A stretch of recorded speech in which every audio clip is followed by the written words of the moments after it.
नमस्कार दोस्तों, राधे राधे। मैं नीरज डंगवाल।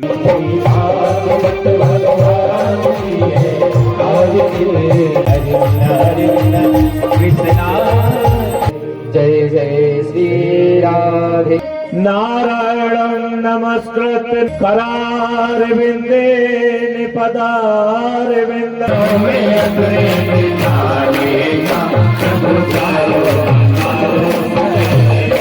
भगवान की कथा चल रही थी, जिस कथा से इस मानव समाज का कल्याण होता है। गोवर्धन का मतलब होता है गौ का मतलब इंद्रिया, वर्धन का मतलब मजबूत करना। बोले जाओ आपकी बार माताओं से, उनकी पत्नियों से भोजन मांग, लेकिन यहाँ प्रेम नहीं। संसार में जो है ना, ये मोह है, यहाँ प्रेम किसी का नहीं।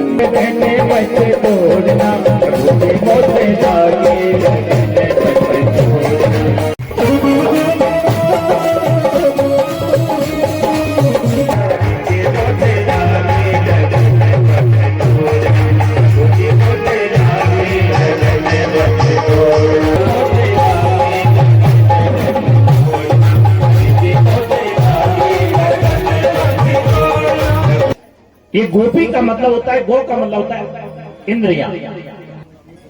ये राधा तो साक्षात आत्मा है। जयती ते देखा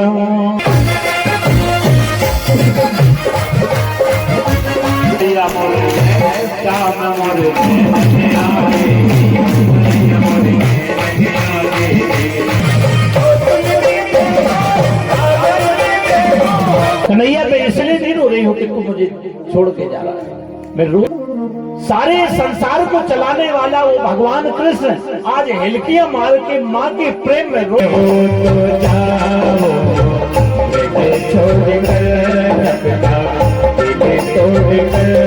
नमस्कार दोस्तों, राधे राधे। मैं नीरज डंगवाल नंदन कानन होम स्टे मुक्तेश्वर से आप सभी का हार्दिक स्वागत करता हूं अपने YouTube channel Nandan Kanan home stay में। तो आज हमारे गांव में श्रीमद् भागवत कथा जो चल रही है टीलाधार में, उसकी षष्ठम दिवस में हम लोग प्रवेश कर रहे हैं। तो मैं घर से निकल रहा हूँ। आज छठे दिन की कथा उसमें की जानी है।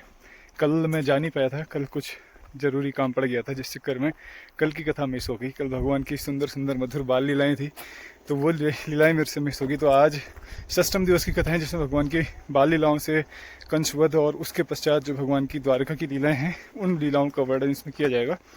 तो चलिए प्रवेश करते हैं आज षष्ठम दिवस की लीला में। तो बड़ा आनंद आ रहा है इस कथा श्रवण करके, और परम पूज्य व्यास जी के श्रीमुख से इस कथा का श्रवणपान करके सभी लोग मंत्रमुग्ध हो रहे हैं, क्योंकि उनकी ये पहाड़ों में हमारे क्षेत्र में प्रथम कथा है। तो सभी लोग मंत्रमुग्ध हो गए उनकी कथा श्रवण करके। और साथ ही साथ में जो संगीतक बंधु आए हुए हैं, उन्होंने भी बहुत ही अच्छा सुर बांधा हुआ है यहाँ पे भजनों का। तो चलिए आज षष्ठम दिवस में प्रवेश करते हैं। अब बने रहिए हमारे साथ में, पूरी वीडियो को एंजॉय कीजिएगा। तो आज मौसम जो है बहुत सुहावना बना हुआ है, हल्के हल्के बादल हैं और कुछ देख सकते हैं आसमान भी दिख रहा है नीला नीला। और बस बारिश ना हो, बारिश हो तो ऐसे में बहुत डिस्टर्ब हो जाता है कथा में, क्योंकि दूर दराज से लोग आते हैं। तो चलिए आज षष्ठम दिवस की कथा में प्रवेश करते हैं। अब बने रहिए हमारे साथ में, पूरी वीडियो को एंजॉय कीजिएगा। तो हम लोग निकल चुके हैं यहाँ से कथा प्रांगण के लिए। आज मौसम सुहावना बना हुआ है। कल तक बारिश हो रही थी, लेकिन आज अच्छा खासा मौसम है। और अच्छा भी है क्योंकि भागवत कथा में मौसम अगर बारिश हो तो बड़ी डिस्टर्ब हो जाता है और भी सारे काम डिस्टर्ब हो जाते हैं। आज आप देख सकते हैं बादल हैं, लेकिन सुहावना मौसम बना हुआ है और नीला आसमान दिख रहा है। सामने मुक्तेश्वर महादेव मंदिर और साथ ही साथ में ये दाड़ीमा की जो घाटी है, पूरा दाड़ीमा गांव, साथ में आगे गढ़गांव और शीतला वाला एरिया, और दूर यहाँ से शीतला खेत शाही देवी वाला एरिया भी दिख रहा है। तो चलिए यहाँ से हम चलते हैं श्रीमद् भागवत कथा प्रांगण के उस घर पे जहाँ पे षष्ठम दिवस में प्रवेश। हम पहुँच गए कथा पंडाल में और परम पूज्य व्यास महाराज जी यहाँ पहुँच चुके हैं। तो आरती के साथ ही प्रवेश करेंगे आज हम षष्ठम दिवस की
माल्यादीनि सुगन्धीनि माल्यादीनि वयं प्रभो मया हृतानि पुष्पाणि पूजार्थं प्रतिगृह्यताम्। ओम सर्वोपचार गंधक्षत पुष्पाणि समर्पयामि प्राण पुरुषोत्तमाय नमः। प्रेम से बोलिए बांके बिहारी लाल की, श्री भागवत भगवान की, परम पूज्य व्यास जी महाराज की, परम पूज्य श्री सद्गुरुदेव महाराज की, संत समाज की, मानव धर्म की, सत्य सनातन धर्म की जय जय श्री राधे। आइए मनसो जात चक्षो सूर्यो अजायत सूत्राध्वाय च प्राण च मुखा श्री भागवत भगवान की है आरती। पापियों को पाप से आरती, भागवत भगवान की है आरती। पापियों को पाप से आरती।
कराने वाला ये शांति की पावन पुनीत पापों को मिटाने वाला हरि दर्श कराने वाला ये सुख करनी है दुख हरनी ये सुख करनी है दुख हरनी मुख तो पापियों को पाप से भाग्यवंत भगवान की है आरती। बाकियों को पाप से है नारकी।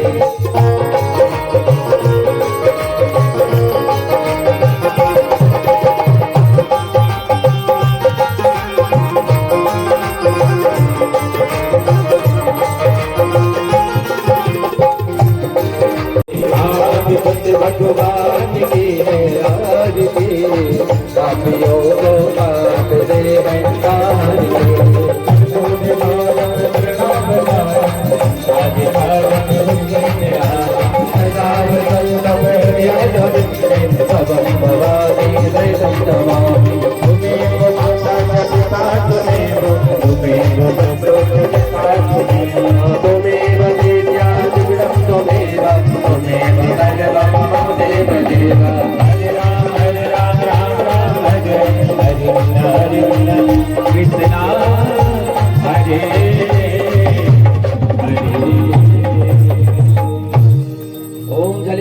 शीतले करुणम आरोग्यार्थे आत्मदेवादिवंदनम। जय जय श्री राधे, जय जय श्री राधे श्याम। राम रामेति रामेति रमे रामे मनोरमे।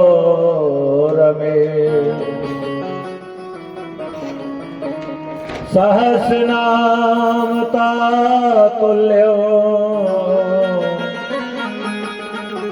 राम नाम वरानने।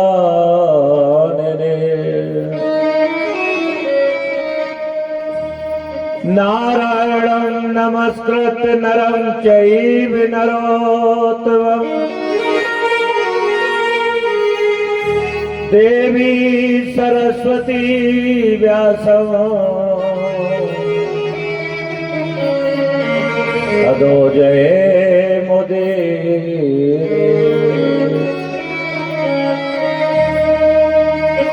करारविन्दे निपदारविन्दं मुखारविन्दं विनिवेशयन्तम्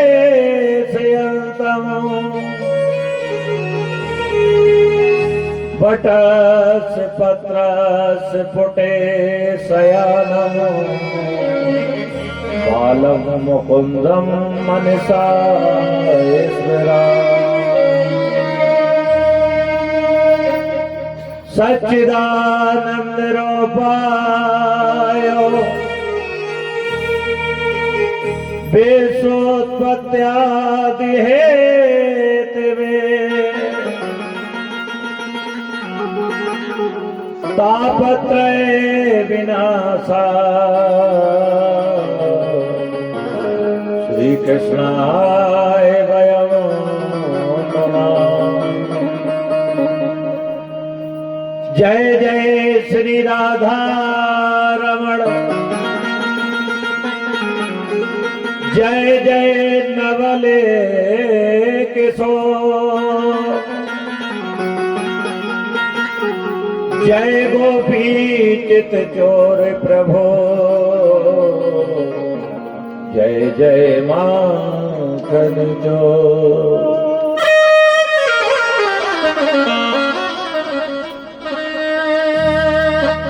यह तन विष की बेलरी गुरु अमृत की खान शीश दिए सतगुरु मिले वो भी सस्ता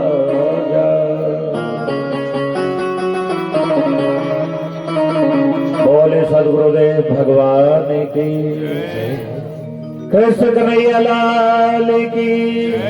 सभी लोग सहयोग करें। बोले सियापत राम भगवान की। श्री सत्य सनातन धर्म की। मुक्तेश्वर महादेव की। देवभूमि उत्तराखंड की। बद्रीनाथ केदारनाथ धाम की। जय जय श्री राधेश्याम। जय जय श्री राधेश्याम। अखंड ब्रह्मांड गायक हृदय विराजित कोटि सूर्य संप्रकाशक श्री गोविंद के चरणों में कोट कोट नमन वंदन। जिनकी कृपा पात्र से ये दास आप लोगों के बीच में कुछ सुना पाने में सक्षम हुआ है और भगवान मुक्तेश्वर के धाम में ये कथा हो रही है। ऐसे मुक्तेश्वर धाम के चरणों में कोट कोट नमन वंदन। दूर दूर से आए हुए मूर्धन विद्वानों भाइयों बहनों माताओं, आज हम लोग श्रीमद् भागवत के 6वें दिवस में उपस्थित थे। तो आइए अपनी जिह्वा को पवित्र करें। केवल 4 लाइन का पद होगा और इसके बाद आप श्रीमद् भागवत की कथा का रसास्वादन करेंगे। तो एक बार जोर से जयकारा लगाए। बोले वृंदावन में हरि लाल की। कि प्रभु तारो न तारो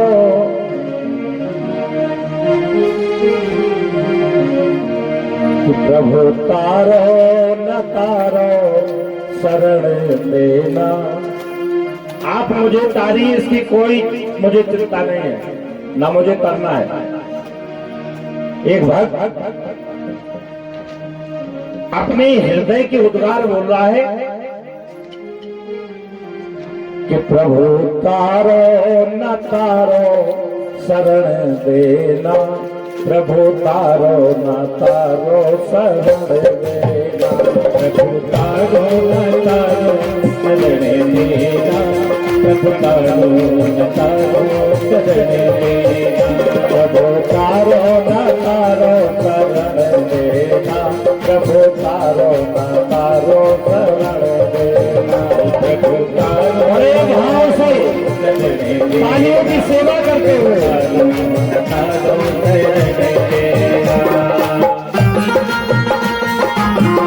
बोले सदगुरुदेव महाराज की, बोले वृंदावन बिहारी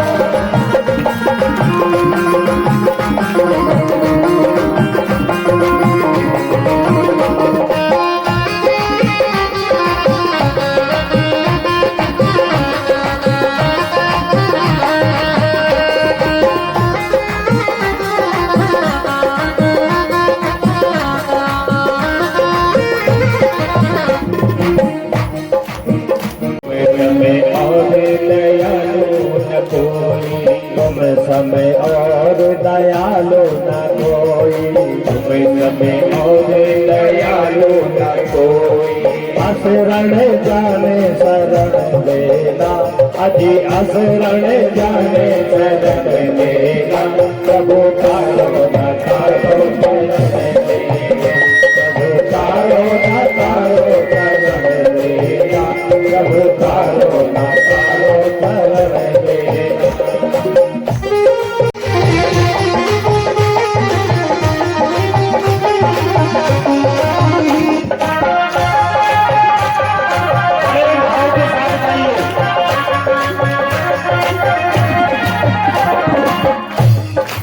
अपने इष्ट को मानता है, जहां भी आपकी आस्था हो,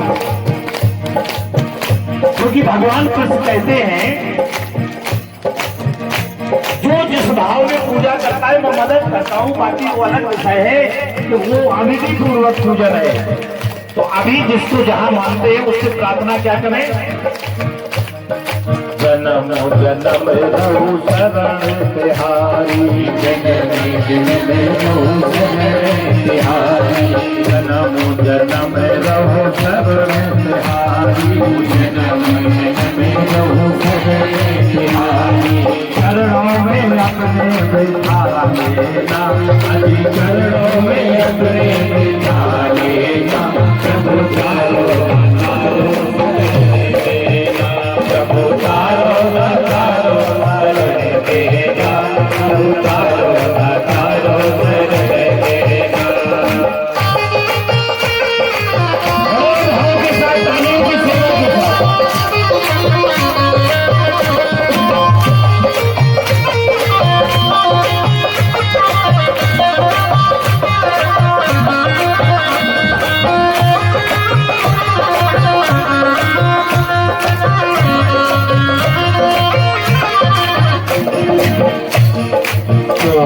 शरण है पति पावन, पति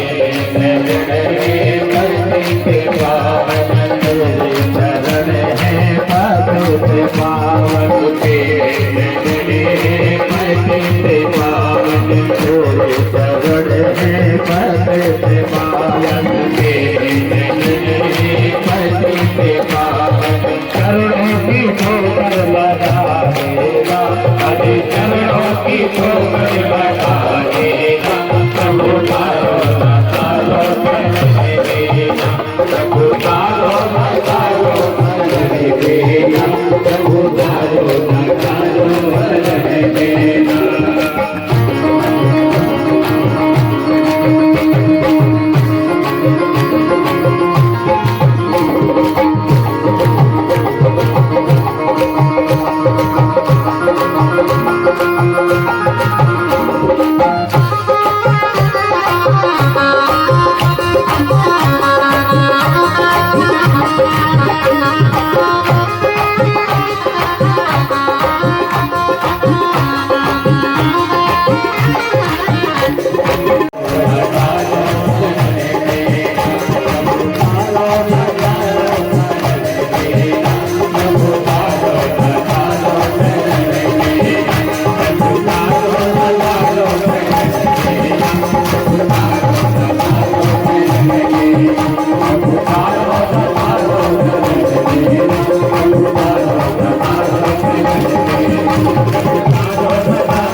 भाइयों बहनों माताओं, 5 दिनों से जो कथा चल रही थी, मैंने प्रथम दिवस ही कहा था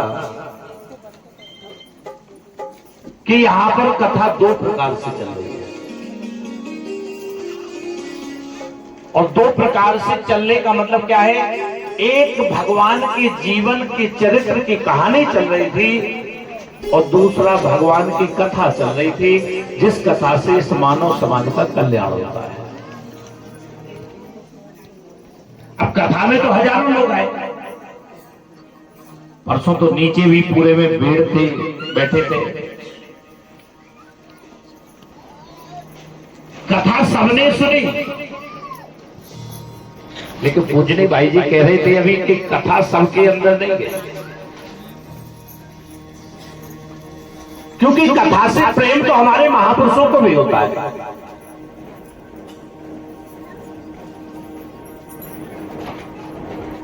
अगर आप रामचरितमानस को लेंगे तो बड़ा सुंदर गोस्वामी तुलसीदास जी भगवान भोलेनाथ का एक प्रसंग सुनाते हैं और कहते हैं कि एक बार ताजुब माही शंभु गए कुंभज सिपाही।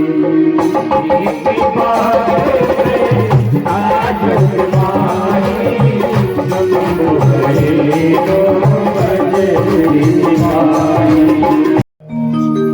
बड़ी सुंदर गोवर्धन पूजा हुई। गोवर्धन का मतलब होता है, गौ का मतलब इंद्रिया, वर्धन का मतलब मजबूत करना। गोवर्धन पूजा क्या है?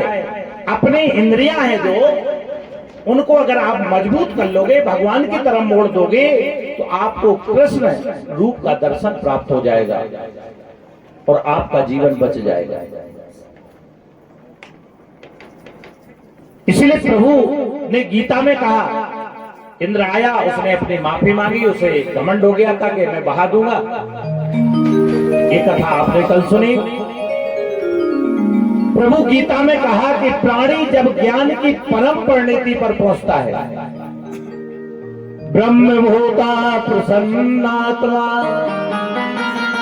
न सोचती न कांक्षति समा सर्वेषु भूतेषु मद्भक्तिं लभते परा। प्रभु ने गीता में कहा कि प्राणी जब ज्ञान की चरम परिणति पर पहुंचता है तो उसे मेरी पराभक्ति प्राप्त होती है। अब ज्ञान की जो परम भक्ति क्या है, ज्ञान की जो पराभक्ति क्या है? ये भक्ति है जो आप लोग सुन रहे हो, कथा सुन रही भक्ति है। लेकिन पराभक्ति, भक्ति से जो परे चीज है, आज वो 16 लोगों ने अपने हृदय में उसको जाना, जो पराभक्ति ज्ञान की परम भक्ति पर पहुंचता है। भक्ति के 2 प्रकार होते हैं सज्जनों। एक होता है प्रारंभिक भक्ति, जिसे हम सकाम भक्ति कहते हैं। जितनी भी हम संसार में भक्ति कर रहे हैं, सकाम भक्ति है। भगवान भोलेनाथ के पास जल चढ़ाएंगे, अभी सावन का महीना आ रहा है, दूध चढ़ाएंगे तो मन में एक कामना होगी कि हमारे घर में धन हो जाए, हमारे पुत्र की लग जाए। यह है सकाम भक्ति, जिसे हम सकाम भक्ति कहते हैं। प्रारंभिक भक्ति, जीव जब प्रवेश करता है उसके माध्यम से प्रभु स्तवन करता है तो उसे भक्ति की अंतिम स्थिति पर जाने का ज्ञान प्राप्त होता है। तब ज्ञान के मार्ग पर चलते चलते अंतिम सिद्धि पर पहुंचता है। इसलिए भगवान कहते हैं मद भक्ति लभते पराम। फिर जीव को परमात्मा की पराभक्ति प्राप्त होती है, दिव्य पराभक्ति मिल जाती, भक्ति में निष्कामता आ जाती है। जब आपको पराभक्ति मिलेगी तब आपके जीवन में निष्काम भाव आएगा। बहुत सी जगह आप कथा सुनते हैं तो कहते हैं काम को छोड़ दो, मोह को छोड़ दो, लोभ को छोड़ दो। लेकिन मैंने नहीं कहा आपने 5 दिन की कथा में कि काम छोड़ो, लोभ छोड़ो, मोह छोड़ो, क्योंकि आपके पास वो साधन ही नहीं है जिससे काम करो तो लोभ मोह अहंकार छोड़ दो।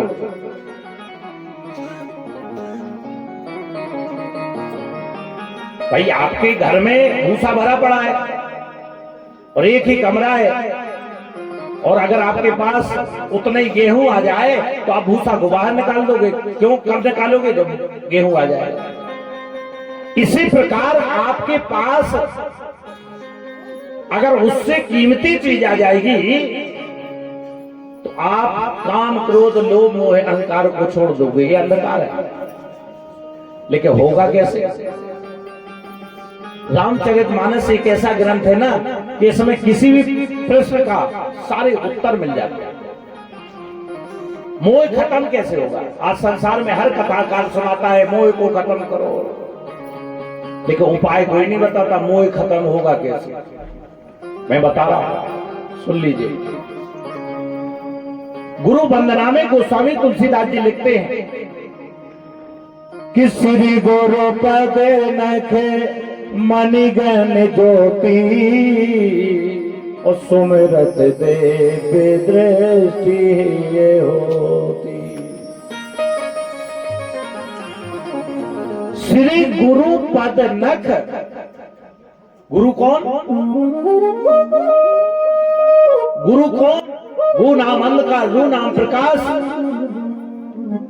जो हमें मृत्यु से अमृत की तरफ बढ़ा दे, जो हमें अंधकार से प्रकाश की तरफ ले जाए, जो संसार के अंधकार सपने से हमें जो वास्तविकता में जीना सिखा दे, हमारे मन को वास्तविकता में लगा दे। गुरु को जब श्री गुरु, ऐसे गुरु के श्री गुरु पद, ऐसे गुरु महाराज जी के चरणों में जब जाओगे, पद नख, उनके नाखूनों में क्या होता है? दाहिने अंगूठे के नाखून में क्या होता है? मणि होती है। मणि, कौन सी मणि? जिस मणि के 3 काम होते हैं। मणि क्या करती है? हमें प्रकाश देती है, हमारे जीवन में शांति देती है और हमारी दरिद्रता को दूर करती है। मणि के 3 काम। लेकिन है कौन सी मणि उनके चरणों में? इसीलिए कहा है गोस्वामी तुलसीदास जी ने, ध्यान से सुना, कि जे गुरु चरण रेन सिर धराही और तेजनु सकल विभव बस कराई। जो उन गुरु महाराज जी के चरणों की रज को मस्तक पर रखता है, क्योंकि गुरु महाराज जी के चरणों में वो मणि होती है। कौन सी मणि? जिसके लिए काग वसुंड गरुड़ जी को समझा रहे हैं कि राम भगति चिंता मणि सुंदर बसहु गरुड़ जाके और अंदर।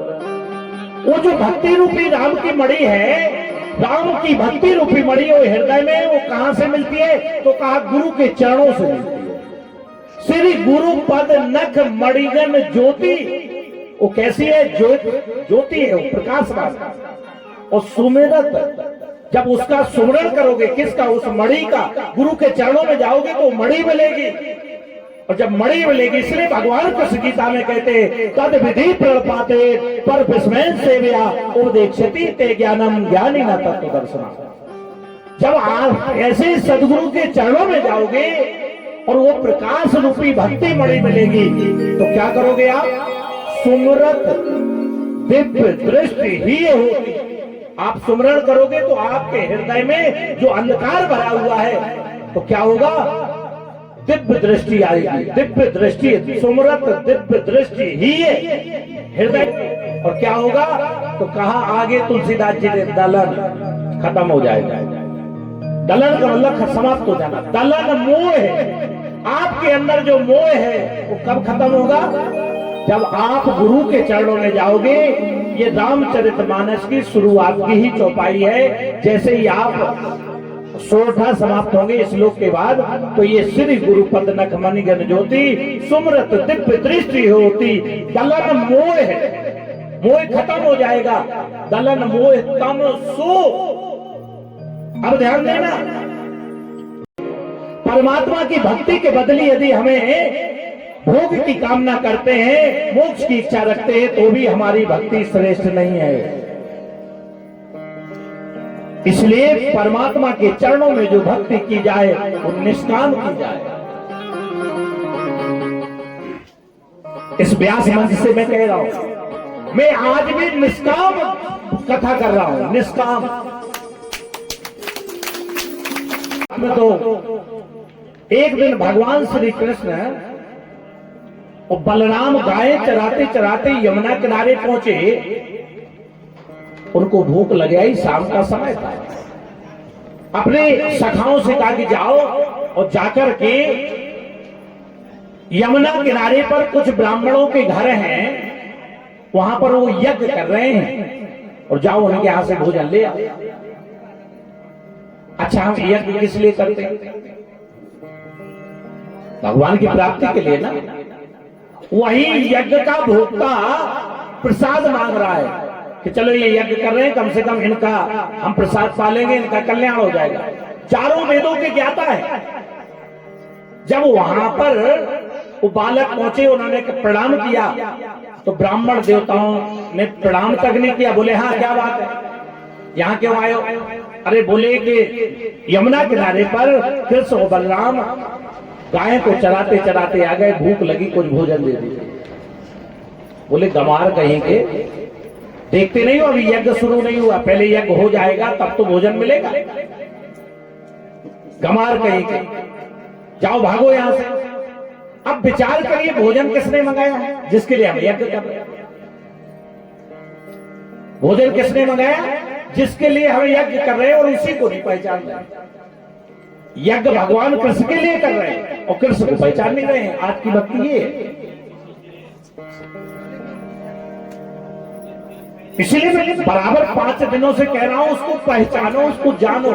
जिसकी लीला हम सुना रहे हैं, उसकी लीला आपके अंदर हो रही है। उस लीला को आप जान सकते हो, समझ सकते हो।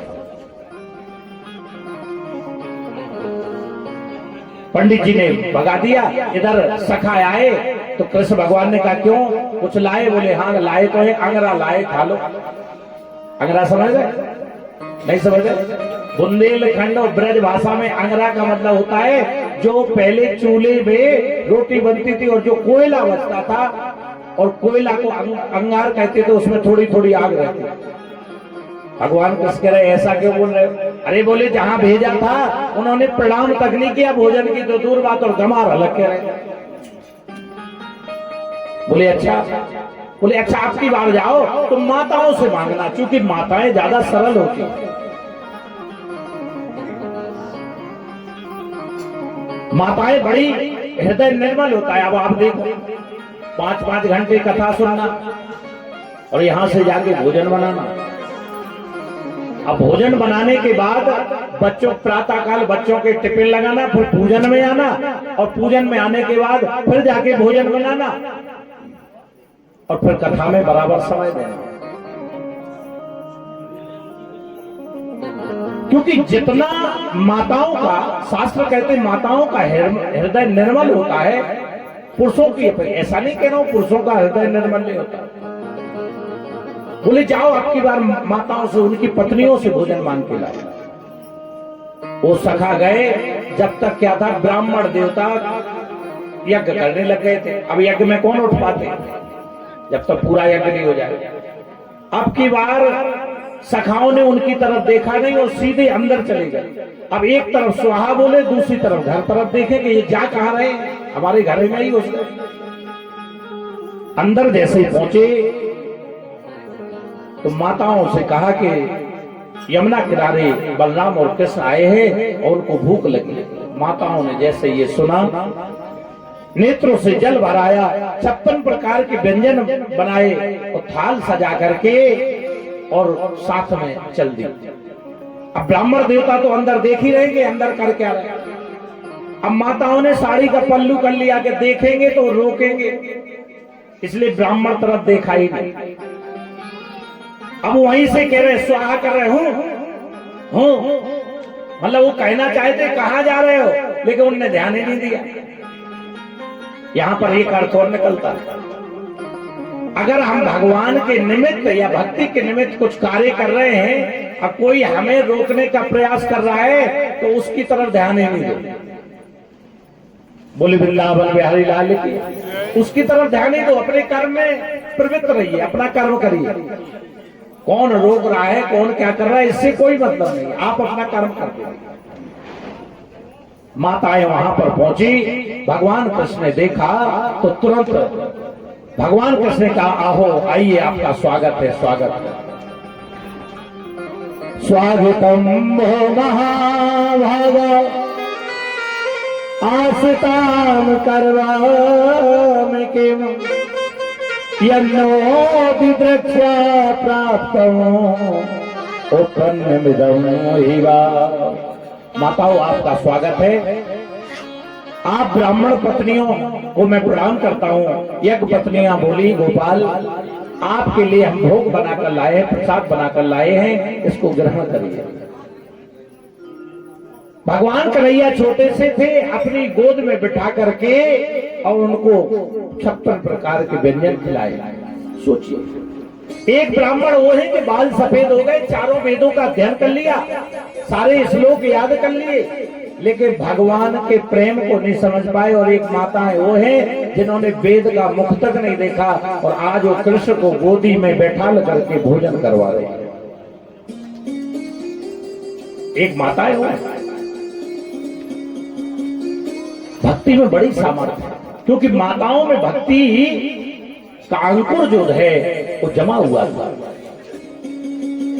भोजन करवाया। अब भगवान ने कहा, अब जाओ, आप अपने घर जाइए। और तब वो सारी माताएं हाथ जोड़कर बोली, कन्हैया अब तो पति देव का यज्ञ हो गया होगा, वो घर में नहीं जाने, क्योंकि मैं तो उनसे बिना पूछे आई। भगवान बोले कि जिस पर मेरी कृपा हो जाती है ना, उसको फिर कोई नहीं बोलता है, ना कोई टोकता है। आप जाइए, आपका स्वागत करेंगे। जैसे ही सभी माताएं वहां पर पहुंची तो पंडित जी के मन जो है गिलानी से भर गया कि जिन कन्हैया का हमारे पास संदेश आया था, उन कन्हैया का संदेश हमने नहीं माना, और आज हमारी पत्नियों ने मान करके उस संदेश को धन्य हो गई और कन्हैया को गोद में बिठाकर प्रसाद पाया। इसी प्रकार आप लोग भी इसका लाभ उठाइए।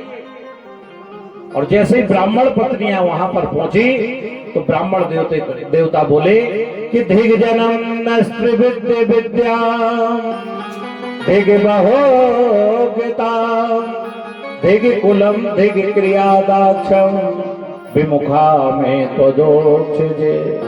हमारे जन्म को धिक्कार है, हमारे कर्म को धिक्कार है, हमारे पूजा पाठ को धिक्कार है कि मैं कन्हैया के संदेश को, मैं भगवान के संदेश को नहीं जानता।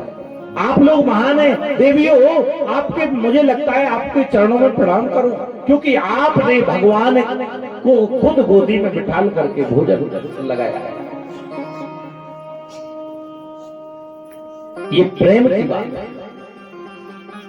इसीलिए तो कहा है गोस्वामी तुलसीदास जी ने कि प्रेम प्रकट करो कि हरि व्यापक सर वात्र समाना प्रेमित प्रगट होते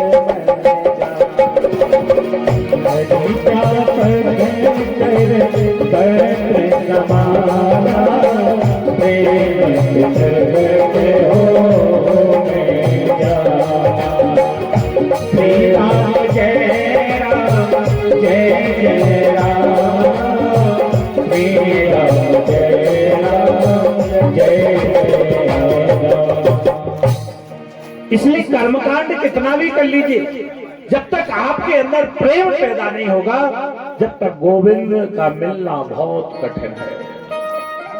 प्रेम पैदा होगा, लेकिन यहाँ प्रेम नहीं, संसार में जो है ना ये मोह है, यहाँ प्रेम किसी का नहीं। आप कहो कैसे बात कर रहे हो, तो मैं यहाँ तक कहता हूँ कि ना पिता भी शुद्ध प्रेम नहीं करता है पुत्र से, उसकी भी कोई अपेक्षा होती है। अगर कोई शुद्ध प्रेम करता है तो एक भगवान सदगुरु और दूसरी माँ इस संसार में, और तीसरा कोई नहीं होता है।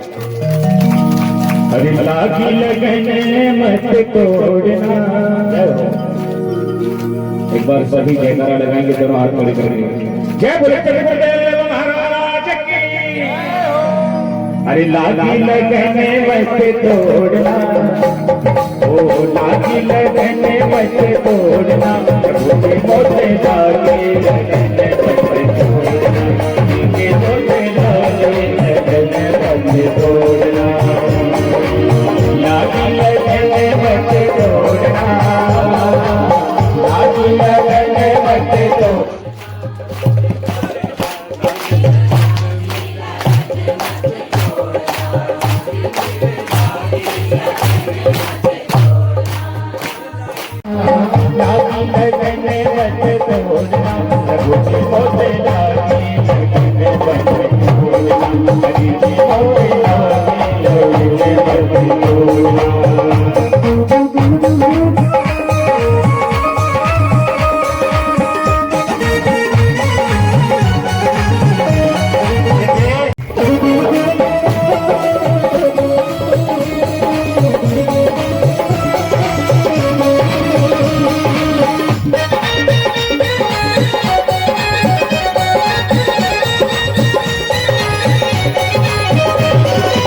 केवल कोई अगर सच्चा मोह में है, स्वार्थ में है।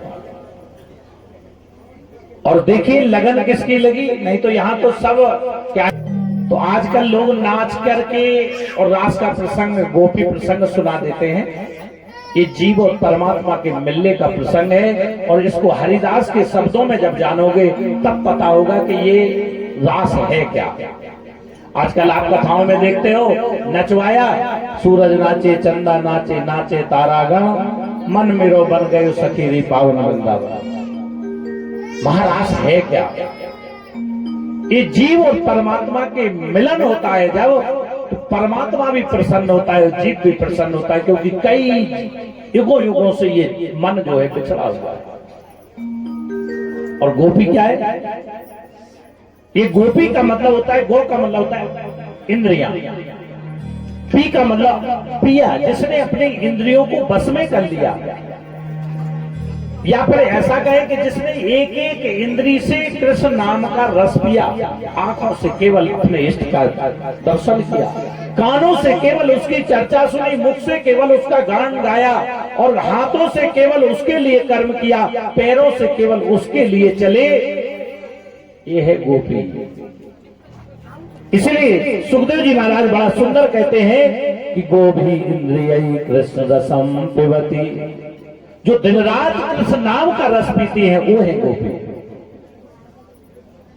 इसलिए हरिदास हुए एक संत, मैं आपको बता दें, वृंदावन में राधा जो शब्द था वो इसके पहले नहीं था। आज सब लोग राधे राधे कहते हैं, हरिदास ने पहले शब्द प्रकट किया राधे,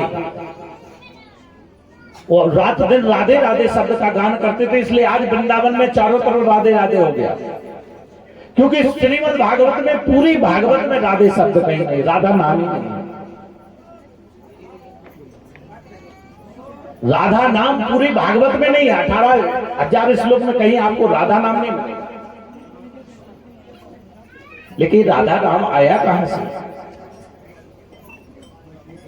ये राधा तो साक्षात आत्मा है।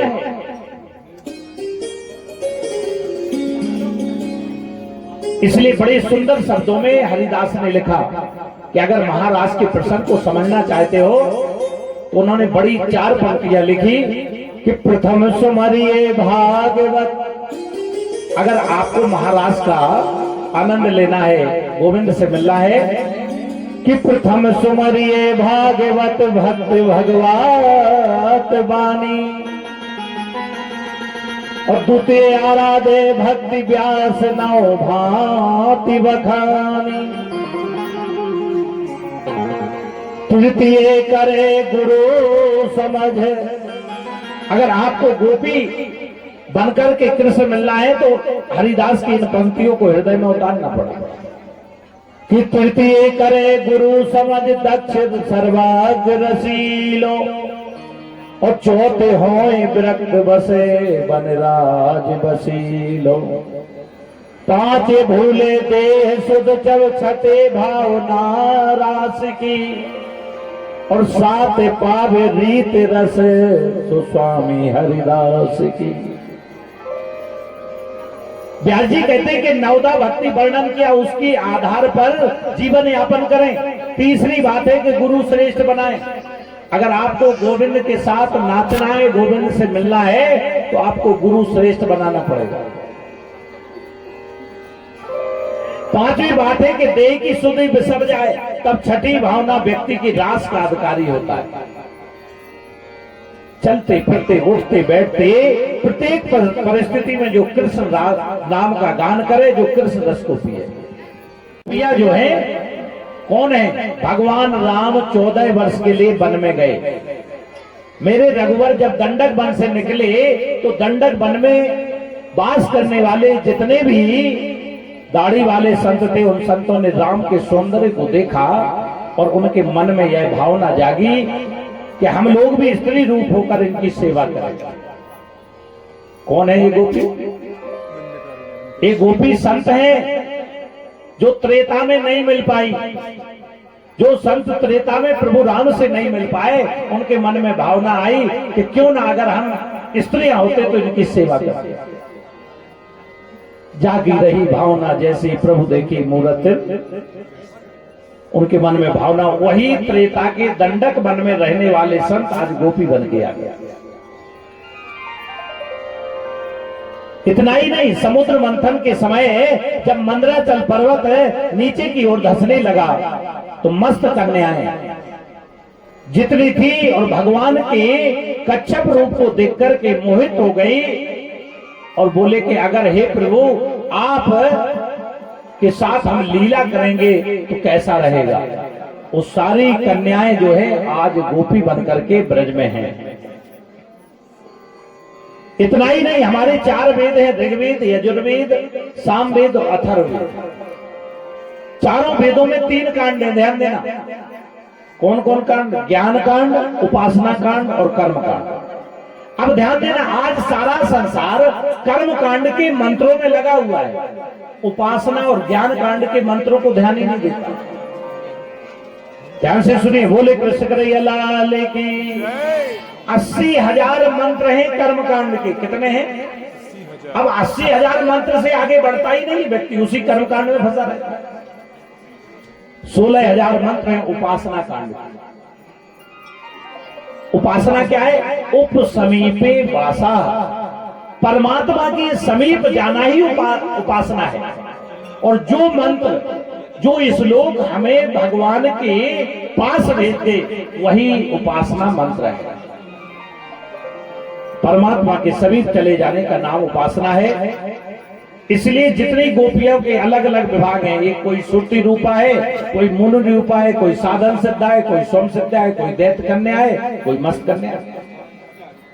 एक दिन भगवान कृष्ण यमुना किनारे गए तो बड़ी सुंदर बांड़ी बजाई, बड़ी सुंदर मुरली बजाई और ऐसी मुरली बजाई कि 84 कोस की जो गोपिकाएं थी उनको लगा कि मेरा नाम पुकार के बुला रहे हैं।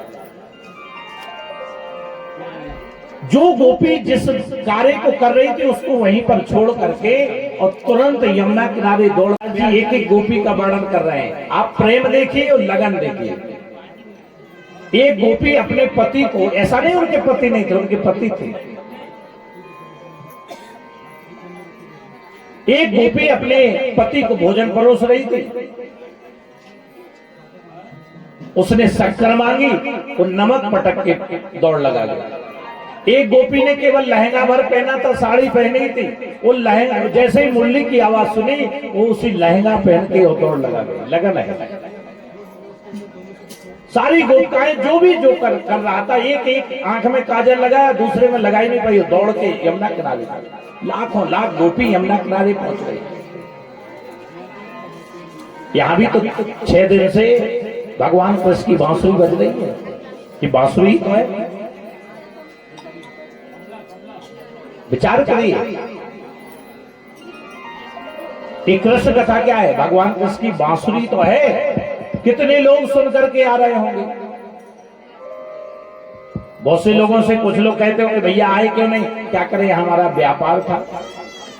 लेकिन गोपिकाएं देखिए, एक गोपी अपने बच्चे को दुग्धपान करवा रही थी और जैसे ही मुरली की आवाज सुनी, बच्चे को फेंक करके दौड़ लगा के और यमुना किनारे पहुंची।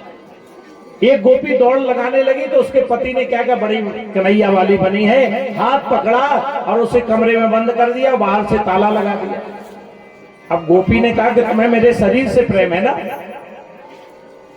गोपी ने अपने प्राणों को छोड़ दिया, बोले चाटो इस शरीर को, चाहे कुछ भी करो, मैं तो अपने कन्हैया के पास जाऊंगी। और उसने शरीर छोड़ दिया। लगन ये है, प्रेम ये है।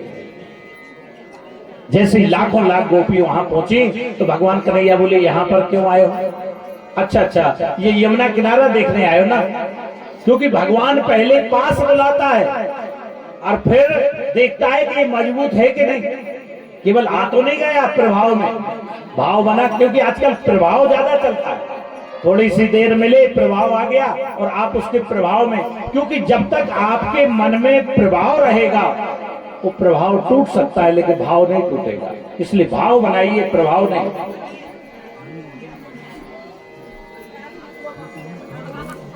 गोपिकाएं जैसे वहां पर पहुंची तो भगवान कृष्ण की वाणी सुन करके सब लोग अपने नीचे जमीन पर देखने लगे। बोले ये क्या कहते हैं?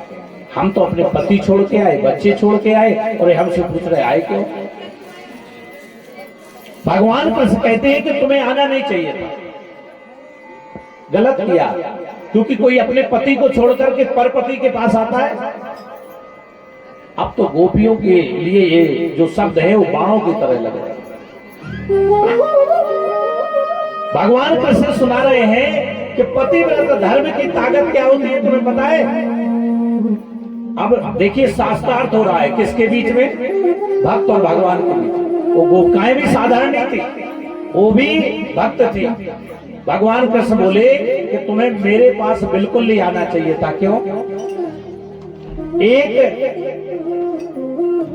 माता अपने आंगन में चावल बीज रही थी, कन्हैया बोले, और उधर से उसका पति आया, बगल में बैठ गया, उसे नींद आने लगी तो उसकी गोद में सिर रख के सो गया। उधर उसका 2.5 वर्ष का बालक वहीं पर खेल रहा था, सामने एक अग्नि कुंड जल रहा था, सर्दी का सीजन था। अब वो धीरे धीरे घुटमुन करके उस अग्नि कुंड की तरफ बढ़ने लगा। अब वो बहन सोच रही है कि अगर मैं उठ करके दौड़ लगाती हूं तो मेरे पति जग जाएंगे और मेरा पतिव्रत धर्म नष्ट हो जाएगा। ऐसा वो मन में सोच ही रही थी कि उसका बालक घुटमुन करके उस कुंड में गिर गया। इतने में पति की नींद टूटी, वो दौड़ लगा के और उस अग्नि कुंड के पास पहुंची तो अग्नि कुंड पतिव्रत धर्म के कारण शांत हो गया और बालक बड़े खेल रहा था आराम से। भगवान कृष्ण ने जब ये कथा सुनाई तो एक गोपी ने टेढ़ी लगा करके, अच्छा आप शास्त्रार्थ कर रहे हो हमसे, तो सुनो, आपने सुना दिया, अब मेरी भी सुनो। ये बताओ कि कोई एक बहन थी, वो अपने पति की पूजा करके भोजन करती थी। जब तक वो अपने पति को भोजन नहीं करवा दे, पूजा नहीं कर दे, तब तक वो भोजन नहीं करती। अब उसके पति को बाहर जाना पड़ा तो उसके पति ने कहा कि लो ये मेरी फोटो है और इसकी तुम पूजा करते रहे। बाहर से 1 महीने बाद आया, वो बहन उस फोटो की पूजा कर रही थी। बाहर उसका पति आया, उसने गेट को नॉक किया, बोले आवाज दी तो खोलो। अब वो गोपी कन्हैया से पूछ रही है कि ये बताओ उस बहन को क्या करना चाहिए? उस बहन को फोटो की पूजा करते रहना चाहिए कि उसको गेट की तरफ जाकर के असली के पास गेट खोल देना चाहिए? तो कन्हैया बोले लो कर लो बात, इतनी सी बात तो मैं समझ में नहीं आई। जब असली आ गया तो फोटो को छोड़ देना चाहिए। तो बोले हम लोग क्या कर रहे हैं? निरुत्तर कर दिया भगवान को। बोले हम लोग क्या कर रहे हैं? हम लोग नकली को छोड़कर असली के पास आए हैं। आप पति परमेश्वर है, इस संसार में जितनी आत्माएं हैं उसके सब पति तो आप ही हैं। यही सुंदर भावना मीराबाई कहती है कि ऐसे पति को क्या वरूं, कि ऐसे पति को क्या वरूं, जन्मे और मरे जाए, और पति बरियो सावेरो, जिससे चुड़ लो अमर हो जाए। मीराबाई कहते हैं ऐसे पति को मरने से क्या मतलब? क्योंकि मीराबाई जी के जब पति खत्म हो गए और उनका प्रेम तो गोविंद से लगा था, तो कह रहे ऐसे पति को क्या बनना जो जन्मे हो मर जाए। पति बरियो गोपाल जो जिससे चूड़ा अमर हो जाए। अरे गोविंद को पति बनाइए ना, अपने इष्ट को पति बनाइए, जिससे हमारा ये चुड़ला कमल शरीर अमर हो जाए। और बड़े सुंदर भाव में गाती है कि मेरे तो गिरधर गोपाल दूसरो न कोई, मेरे तो गिरधर गोपाल दूसरो न कोई, मेरे तो गिरधर गोपाल तू तेरो ना कोई मेरे तो गिरधर गोपाल।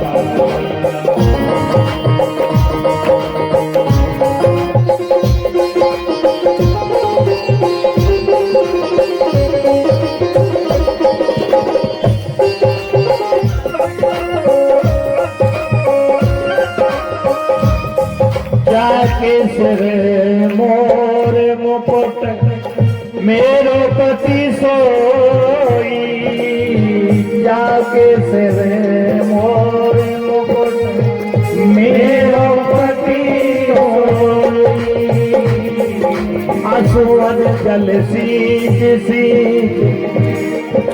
आंसुअन जल सींच प्रेम वेल बोई आंसुअन जल सींच कर प्रेम जल बोई।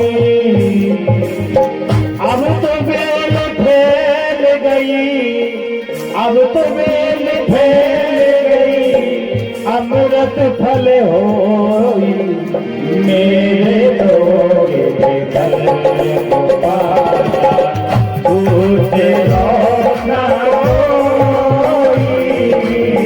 मेरे तो गिरधर गोपाल तू तेरा ना मेरे तो गिरधर गोपाल मेरे तो गिरधर गोपाल। तधी की मथानी बने प्रेम से बिलोई और माखन सब काढ़ लियो छाछ पियो कोई और संतन धिग बैठ बैठ लोक लाज खोई और दासी मीरा लाल गिरधर तारो अब सोई और मेरे तो गिरधर गोपाल दूसरो ना। जब ऐसी भावना आ जाएगी तब आपके साथ रास होगा एक स्टेप मेरे तो गिरधर गोपाल दूसरा न कोई। भावना भगवान कृष्ण ने देखा तो मेरे गोविंद गोपियों की भावना को बड़ी सुंदर है प्रभु उनके साथ रास क्रीड़ा करने लगे। रास क्रीड़ा का मतलब उनके साथ एक एक गोपी के बीच में एक एक रूप बनाया और वो रास करने लगे। अब जैसे ही रास शुरू होने वाला था कि गोपियों के मन में अहम आ गया। अच्छा एक चीज और ध्यान देना, ये अहम अहंकार बहुत जल्दी आता है, बहुत सूक्ष्म होता है, इतना सूक्ष्म होता है कि दिखाई नहीं देता। इसलिए गोस्वामी भी कहते हैं कि जहां राम नहीं काम है और जहां काम नहीं राम। अगर आपके जीवन में कामना है तो राम नहीं है, और राम आ गया तो कामना नहीं है, और कामना आ गई तो राम नहीं है। अब भगवान ने सोचा कि इनके अंदर तो अहम आ गया, तो भगवान उनके बीच से गायब हो गए। और जैसे ही गायब हुए तो इधर उधर देखा तो भगवान कन्हैया तो है ही नहीं।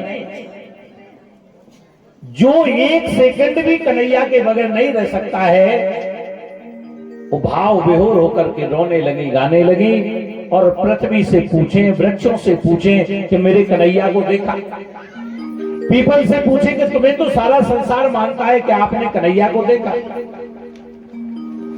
सारी गोपियां रोते रोते रोते कई दिन बीत गए, तब जाकर के कहां पहुंची? यमुना किनारे पहुंची। यमुना जो है भक्ति की धारा है, और जब तक आप भक्ति के किनारे नहीं पहुंचोगे, भक्ति के पास नहीं पहुंचोगे, जब तक गोविंद मिलने वाला नहीं है। सारी गोपिकाएं रो रही हैं और बड़ा सुंदर गीत गा रही हैं, जैसे गोपी गीत कहते हैं। बड़ी सुंदर करुणा के साथ गा रही है, गोविंद अगर आपको मुझे छोड़ना था तो आपने मुझे काले नाग से क्यों बचाया? उलाहना दे रही है, गा रही हैं और रो रही हैं। जयती ते देखम जन्मना बिरजा जयते इंदिरा शाश्वत रही।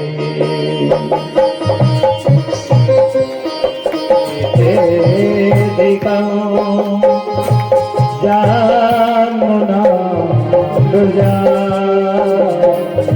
श्रेयरा शाश्वत रही। दया तिद्रसता देखो ताविका इत्वैधता सेवा भक्तां विजयते।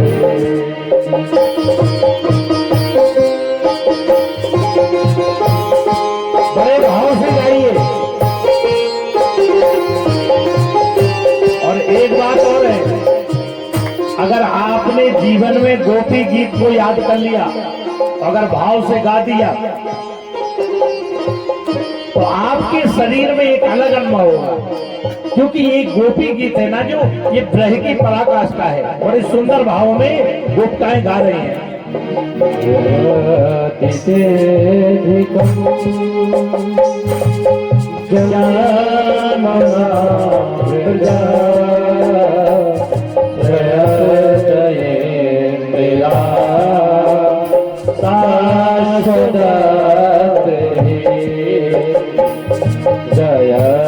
दृष्टा देखो साविका द्वैता सर्वा त्वां विसेवते।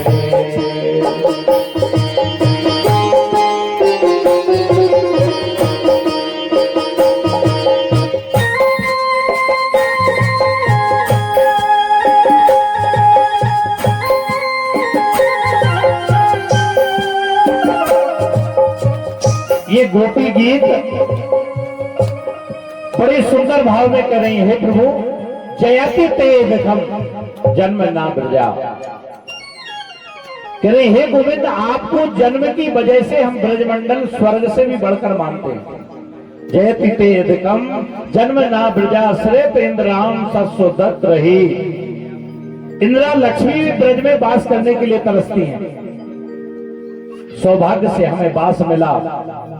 सुरत नाथ ते सोल्क दासिका बरद ने तो नेह की बधा सरगुदास साधु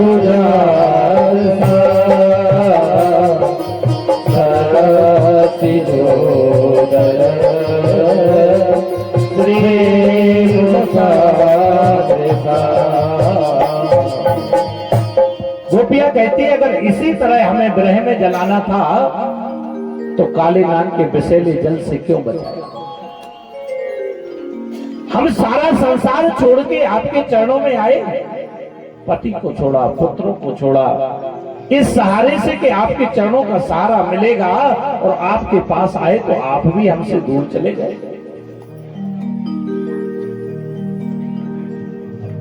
अगर हमें ऐसे ही कष्ट देना था गोविंद, तो फिर आपने अजगर से क्यों बचाया। उलाहना दे रही हैं, रो रही हैं, बिलख रही हैं। हे गोविंद, अगर आपको इस प्रकार से जलाना था तो काले नाग से नहीं बचाना था और दावा अग्नि से नहीं बचाना था। बड़ी सुंदर शब्दों में कह रहे हैं, प्रणत देहिना पाप कलसनो प्रणय श्री।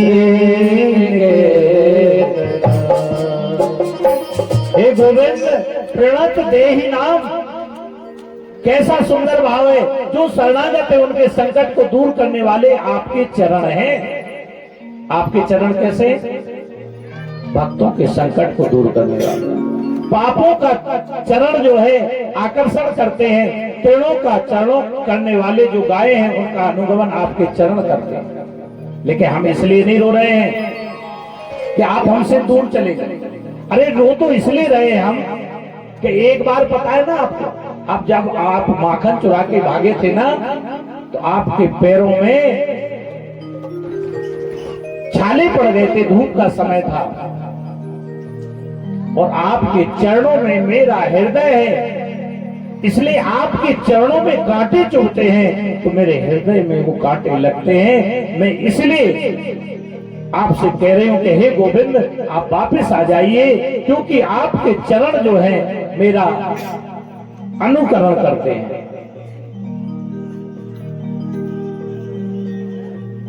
अब मन में वो सोच रही है, वो लाहना दे रही है कि अगर आप भाग रहे हैं, आप ये सोच रहे हैं कि आपका प्रेम कच्चा है, आपको मैं कैसे दर्शन दूं, तो सुनिए, अपने मन में आप सोच रहे होंगे ना, मैं तुम्हें कैसे मिलूं, तुम्हारी भावनाएं निर्मल नहीं है। अरे निर्मल हृदय का तो मेरा संत दशरथ था, जो एक बार हम दूर जाने पर उसने प्राण त्याग दिए थे। अगर आप ऐसा सोच रहे हैं तो सुनिए, दशरथ जी ने प्राण त्याग दिए। सच्चा प्रेमी उसे मानता हूं जो मेरे वियोग में अपने प्राणों को त्याग देता है। गोपियां कहती, यदि आप ऐसा सोच रहे तो हमारा भी आपसे निवेदन है। दशरथ जी ने आपके बिना एक क्षण भी नहीं जीवन जिया, लेकिन माता जानकी भी अशोक वाटिका में थी, और वो आपके बगैर कितनी रही, 1 वर्ष के ऊपर अशोक वाटिका में रही।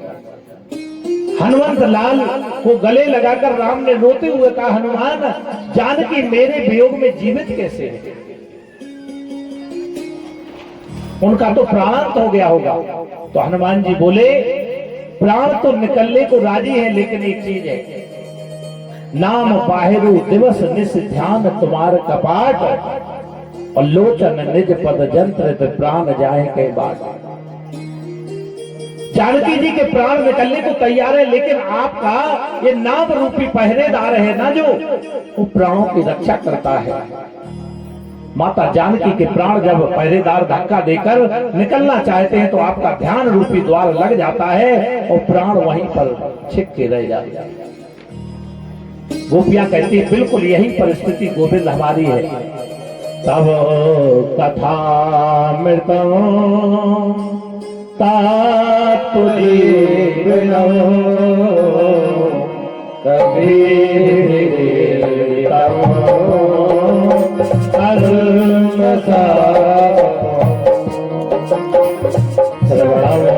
मंगलम श्री मदत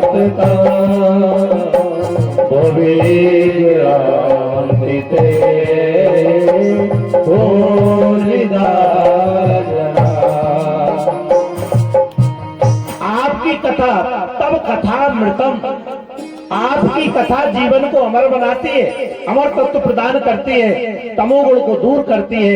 ये बात हम नहीं कहते, बड़े बड़े कवियों ने, ऋषियों ने कहा कि आपकी कथा जो है हमारे कलमशों को नष्ट करती है। हम तो चाहते कि हमारे प्राण अभी निकल जाए, कौन आपके बगैर इन प्राणों को रखना चाहता है? शरीर का अंत हो जाए, पर जब तक हृदय में आपकी कथा चल रही है तो प्राणों को निकलने नहीं देती। तो हम क्या करें, आपका चिंतन प्राणों को निकलने नहीं देता। गोपियों की इस मनोभावनाओं को कृष्ण ने दर्शन किया, और भगवान ने जब उनका विरह का गीत सुना तो यमुना किनारे प्रकट हो गए। बोले कृष्ण कन्हैया लाल की, श्याम मोरे कि श्याम मोरे नैनन आगे, श्याम मोरे नैनन आगे, श्याम मोरे नैनन आगे, श्याम मोरे नैनन आगे, कन्हैया मोरे नैनन आगे, कन्हैया मोरे नैनन आगे। देखिए, एक भक्त होता है, अपने नेत्रों के सामने से भगवान को हटाता नहीं, 24 घंटे कोई भी काम करता।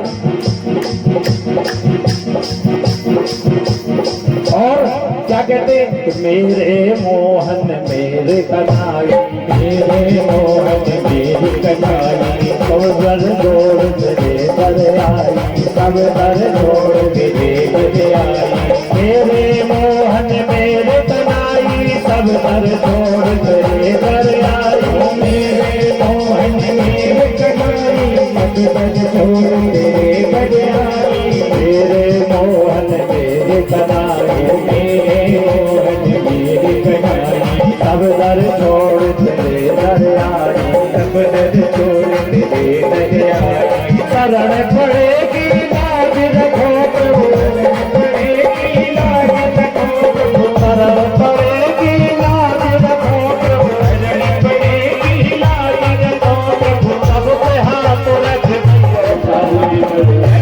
शाम मोरे कन्हैया मोरे कन्हैया श्याम मोरे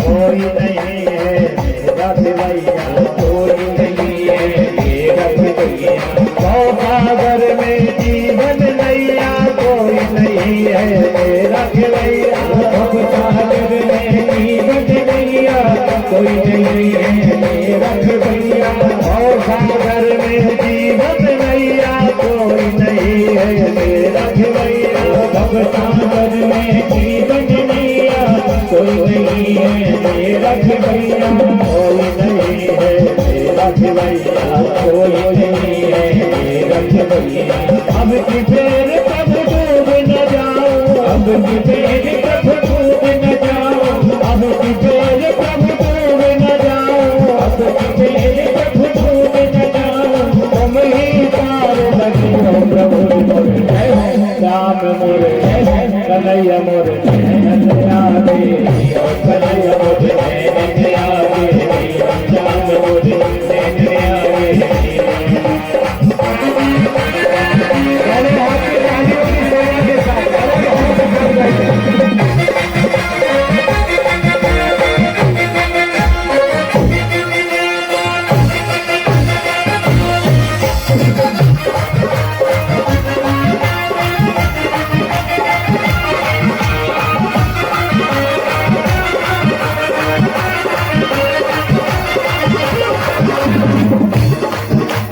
हरति फेर प्रभु प्रीत दिखावे, हरति फेर प्रभु प्रीत दिखावे, गौताओं के काम न आवे, गौताओं के काम न आवे, हरति फेर प्रभु प्रीत दिखावे, गौताओं के काम न आओ, हरति फेर प्रभु प्रीत दिखाओ, गौताओं के काम न आओ, हम राजा की आवे सवारी, राजा की आवे सवारी, गौर की आज्ञा कन्हैया मोरे श्याम मोरे कन्हैया रे, कन्हैया मोरे कन्हैया रे, श्याम मोरे कन्हैया रे, कन्हैया मोरे कन्हैया रे, श्याम मोरे कन्हैया रे, कन्हैया मोरे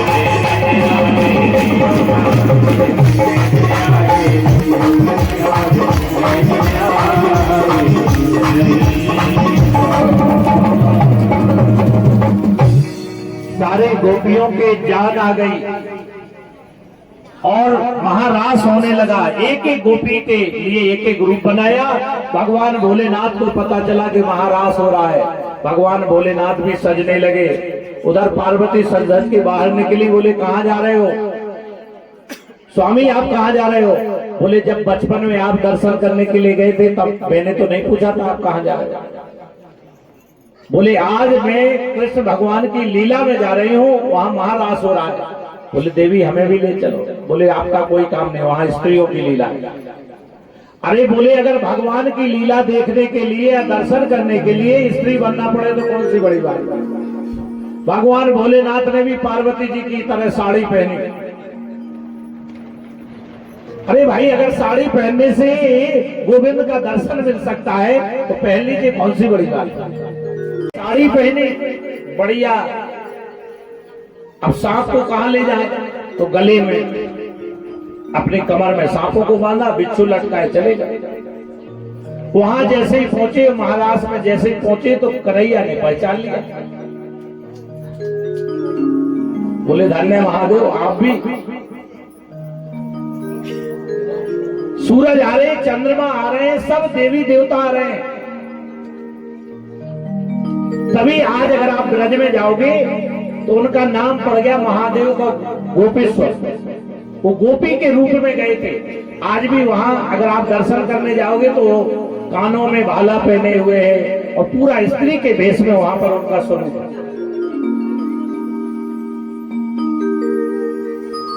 सारे देवी देवता वहां पर पहुंचे, सूरज पहुंचे, चंद्रमा पहुंचे, महारास हो रहा है। ये महारास नाचने का विषय नहीं, जीव और परमात्मा का जब मिलन होता है तो सारा संसार नाचता है।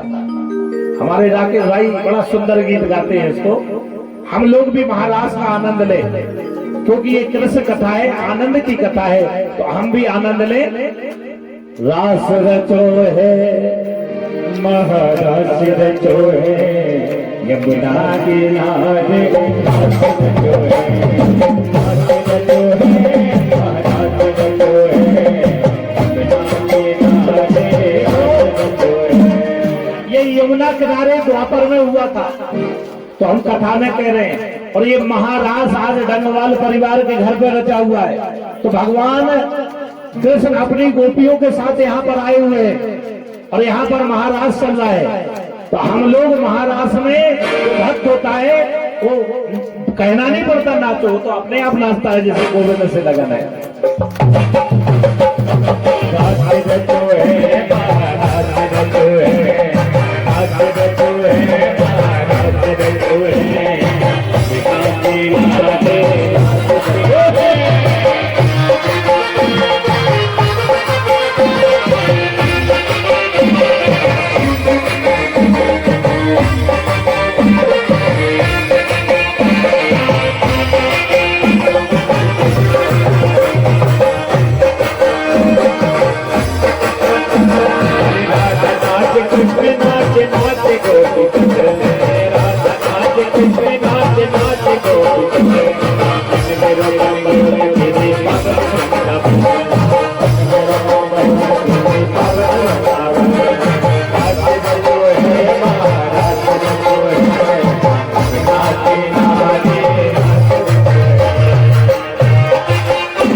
शिष्य और गुरु का मिलन होता है, भक्त और भगवान का मिलन होता है, तो ऐसे ही रास होता है।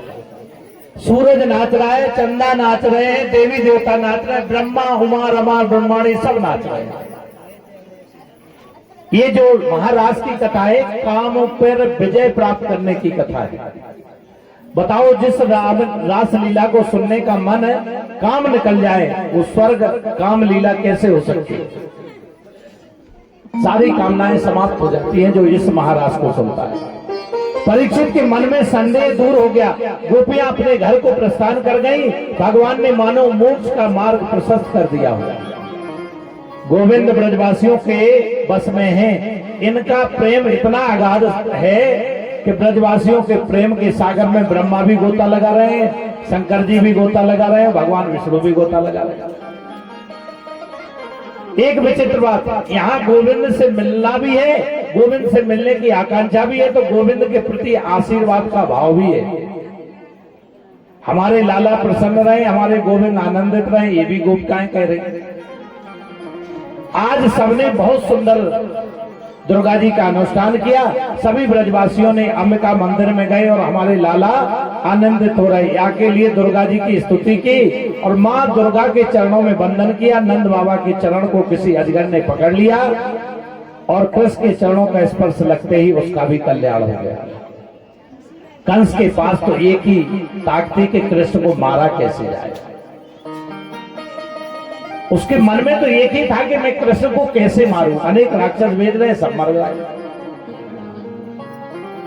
अब नारद जी ने सोचा भगवान तो अपने भक्तों में मस्त हो गए, जिस लिए आए हैं वो तो काम अधूरा ही रह गया। हमें लगता है कि भगवान अपने भक्तों में ऐसे खो गए हैं कि अब और कोई चीज की चिंता ही नहीं है। नारद जी गए कंस के पास, बोले हमें को कुछ करना पड़ेगा। नारद जी कंस के पास गए और कंस से कहा कि देखो ऐसा है, तुम्हारे जितने राक्षस जाते हैं वो कल का छोरा सब मार देता है। ऐसा करो ना, आप उनको यहीं क्यों नहीं बुला लेते, मथुरा बुला लीजिए, चारों तरफ से घेर घार के मार दे। अब नारद जी तो चाहते थे कि जितने जल्दी अत्याचार समाप्त हो इस मथुरा में, क्योंकि मथुरा में 35 वर्ष से कोई हंसा नहीं था, इतना अत्याचारी था कर। जहां कहीं भी सत्संग सुनता था संतों को मारता था, जहां कहीं पूजा सुन ले तो शंख फोड़ देता था।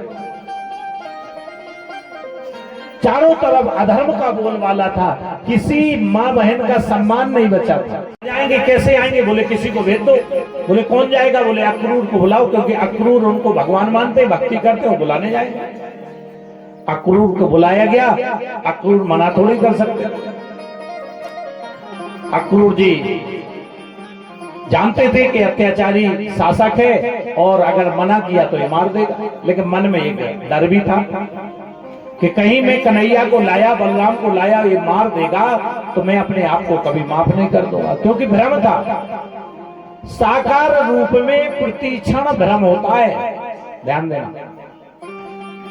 इसी भगवान कृष्ण को दुर्योधन नहीं जान पाए जो प्रतिदिन मिलता था, कह रहा है बंदी बनाओ इसको।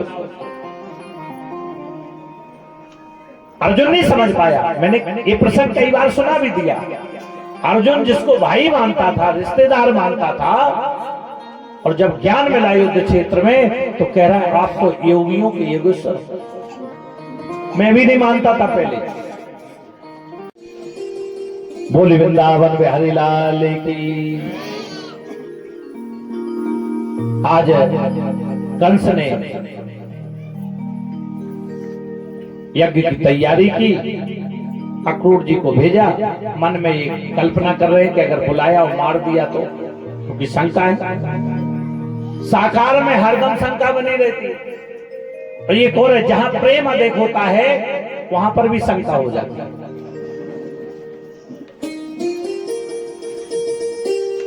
अब अक्रूर जी का प्रेम अधिक था।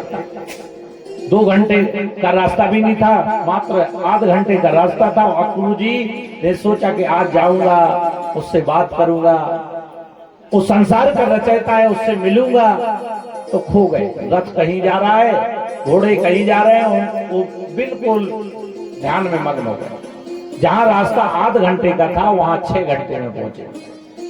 शाम हो गई, उधर से बलराम और कृष्ण आ रहे थे तो देखा कि काका जी आ गए हैं और जाकर के बलराम और कृष्ण चरणों में गिरे तो अक्रूर जी हाथ पकड़ने लगे।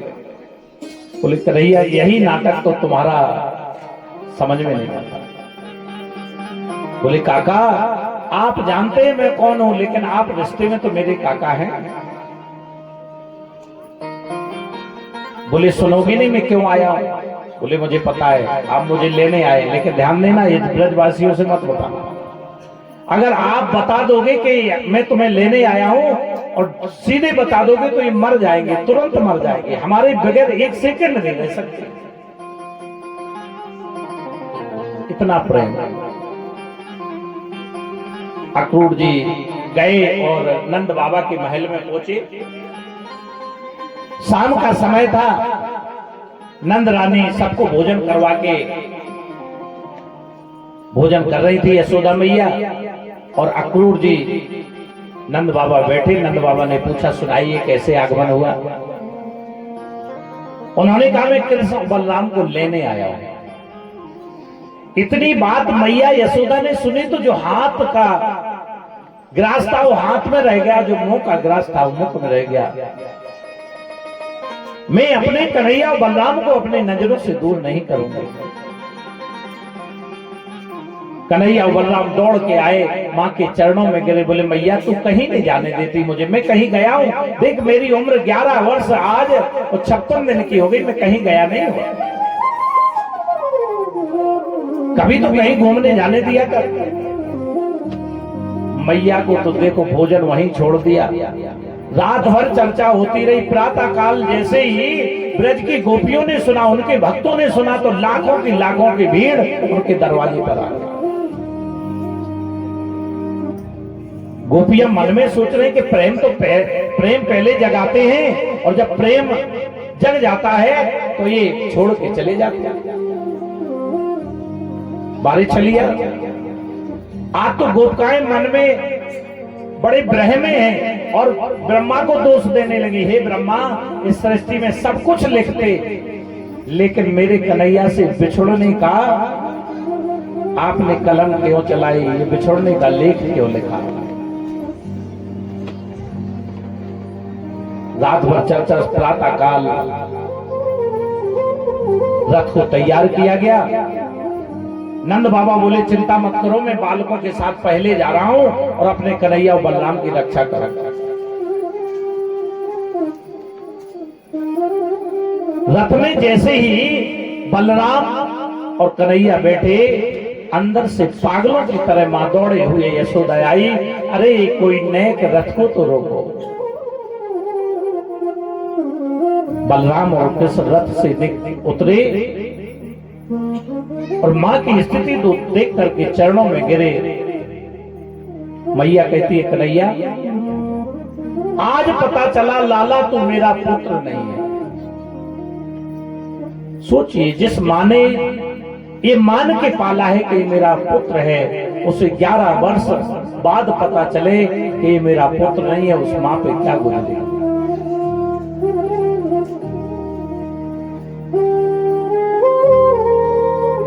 कन्हैया मैं इसलिए नहीं रो रही हूं कि तू मुझे छोड़ के जा रहा है, मैं रो तो इसलिए रही हूं कि थोड़े से माखन के लिए मैंने तुझे उखल से बांध दिया।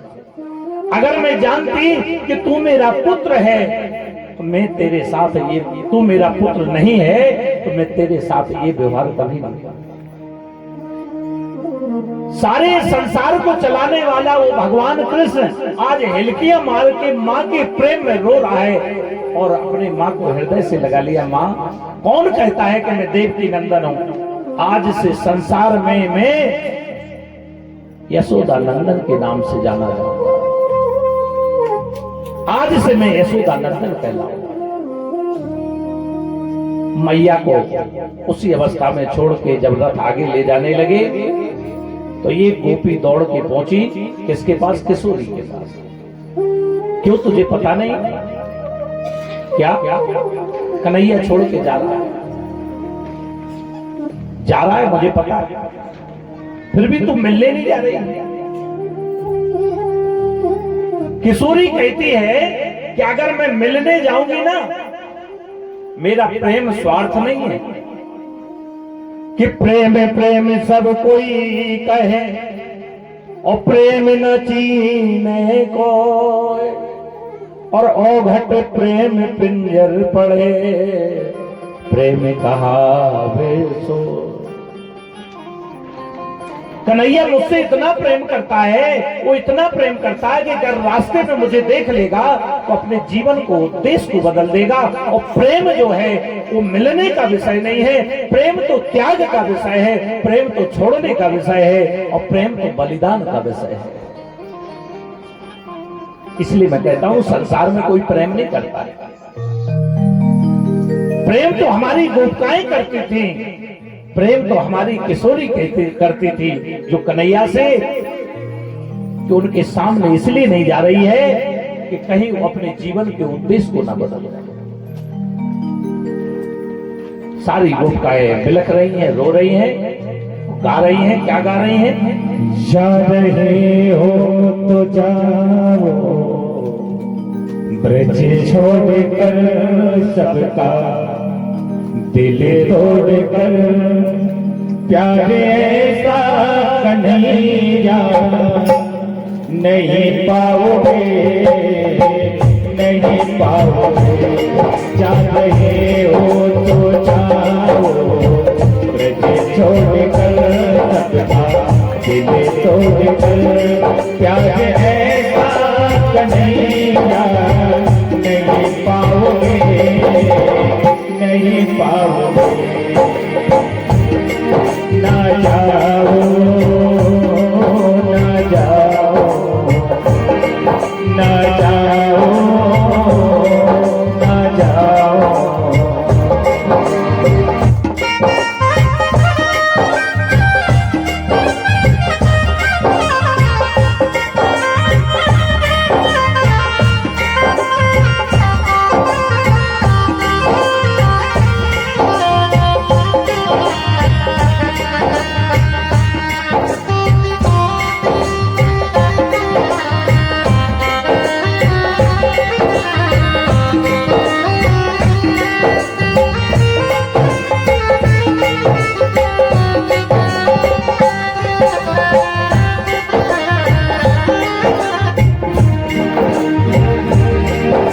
लताए कदम की ये डालियां, तेरे बचपन की साथी सावरिया, सावरिया। कुछ कलियां कहानी तेरी गा रही, तेरी गा रही। ऐसी कलियां कन्हैया नहीं पाओगे, नहीं पाओगे। जा रहे हो तो जाओ, ब्रज छोड़कर सबका दिल तोड़कर, प्यार ऐसा कन्हैया नहीं पाओगे, नहीं पाओगे। ना जाओ, ना जाओ, ना जाओ, ना जाओ।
स्वाति माखन का जैसा ब्रज में मिला था, ब्रज में मिला ऐसा स्वाद ऐसा कन्हैया नहीं पाओगे, नहीं पाओगे। जा रहे हो तो जाओ, ब्रज छोड़कर अपना दिल तोड़कर, प्यार ऐसा कन्हैया नहीं पाओगे, नहीं पाओगे।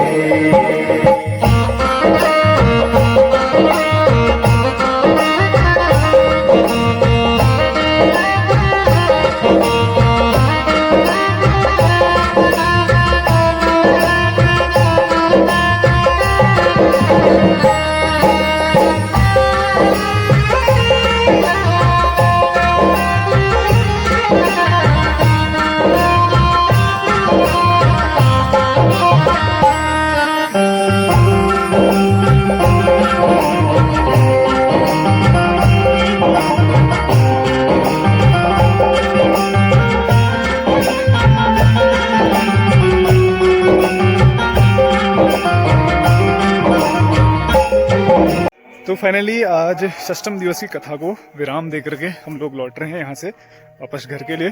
तो अभी शाम हो चुकी है। आज भी वही परसों की तरह करीब 6:15 का समय हो रहा है। मतलब परसों भी कथा बहुत लंबी रही और आज भी कथा बहुत लंबी रही। बड़ा आनंद आया आज भी कथा में, क्योंकि भगवान की सुंदर भावपूर्ण कथा इसमें श्रवण करने को मिली। तो आज की वीडियो को यहीं पर स्टॉप करते हैं, क्योंकि भगवान की बहुत सी मधुर लीलाएं हमें श्रवण करने को मिली और लगातार इस प्रकार से 6 दिनों से बहुत सुंदर भाव प्रवाह कथा का यहाँ पे श्रवण करने का अवसर मिल रहा है।